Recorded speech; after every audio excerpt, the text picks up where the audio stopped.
تيربوا ولادكم اولاد عمي. انا حاجه اللي راه خلعتني فيكم، كيف انت مع المغرب كي تفطر وتروح تصلي للجامع وتقيس ولدك في الزوق اخويا تسمره في زريبه، واحد رافض بلوك واحد رافض حجر باش الجامع يطيحوا. شو ولا هذا ولد عمي؟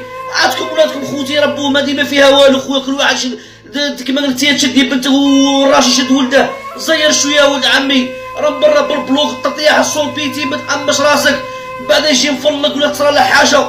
وبروبليم الحاجه اللي خلعتني الصباح كي يجي راح يقرا تلقاه ما داير كلشي يقرا، خايفه عليه.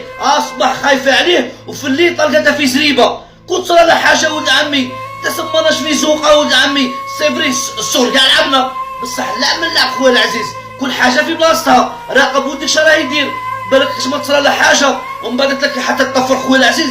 والدينا مشيت تطفر خويا. راقب ولدك مادام الحديد حامي، وانا حاجه نشوف نهضر عليها بس قد تزعفوا منا.